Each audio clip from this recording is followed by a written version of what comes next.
E aí, irmãos, estamos aqui para mais um vídeo, né? Continuando nossa série de mensagem, né? Caminho da árvore da vida, né?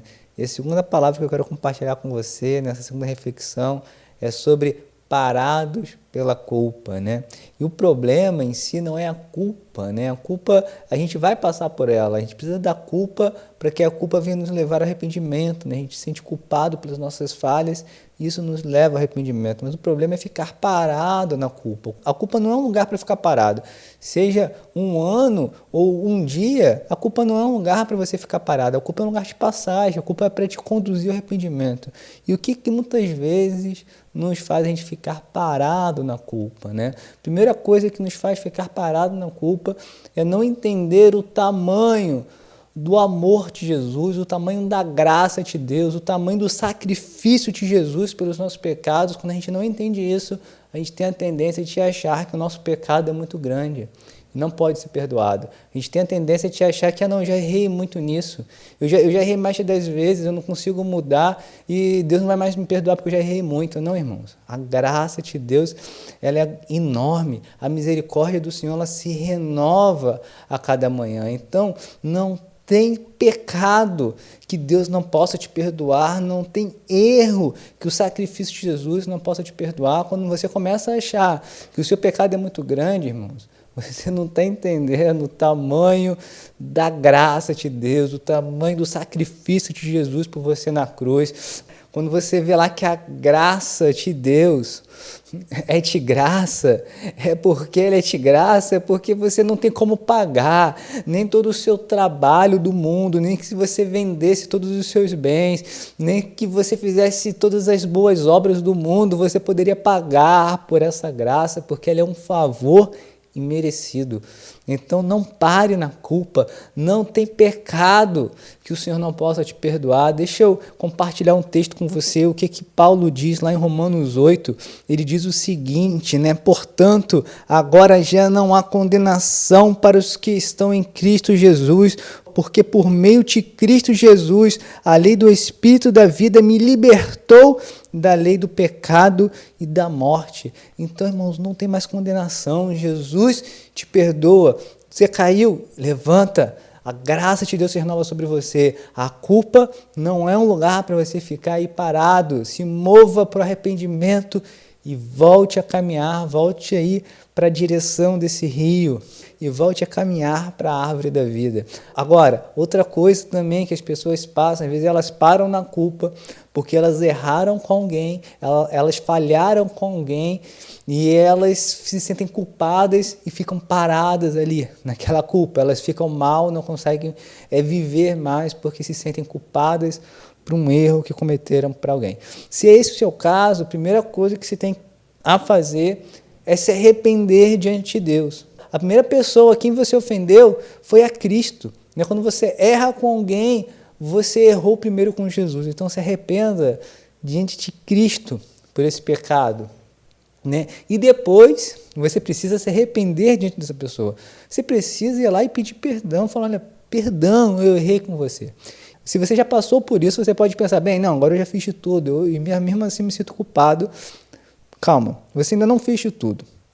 Tem outro princípio que muitas pessoas esquecem, mas que a Bíblia vai falar isso várias vezes no Antigo Testamento e vai falar também no Novo, que é o princípio da restituição.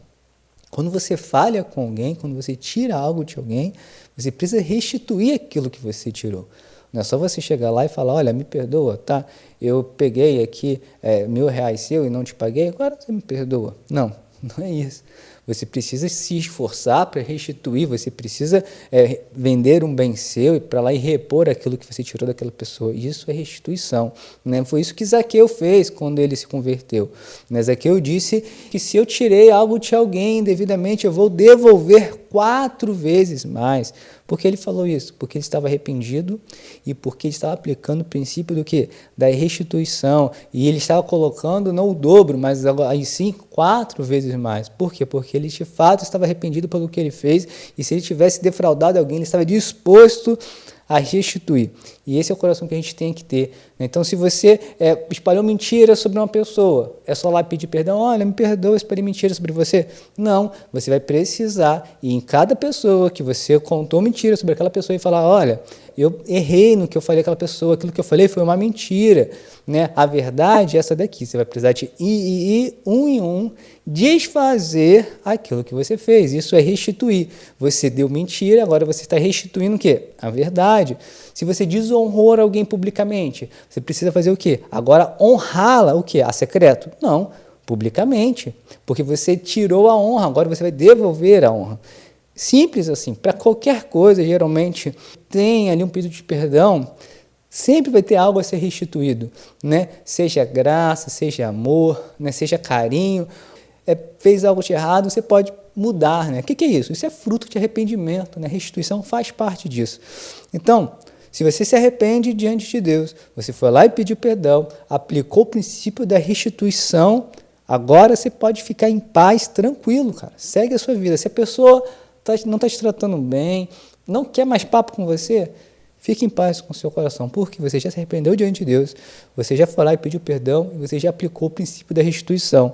Então agora, fica tranquilo. Agora, não fique parado na culpa, siga em direção. Mas lembre sempre de aplicar isso, porque isso vai facilitar ainda mais a outra pessoa a ver de fato arrependimento do seu coração, a liberar perdão. Se você aplicar os princípios que a Bíblia ensina, vai ficar tudo mais simples, mais fácil, e você não vai ter motivo para ficar parado na culpa. Agora, fez isso, fique em paz, segue sua vida, siga o rio, siga em direção à árvore da vida, não pare na culpa, né? A culpa é um lugar de passagem.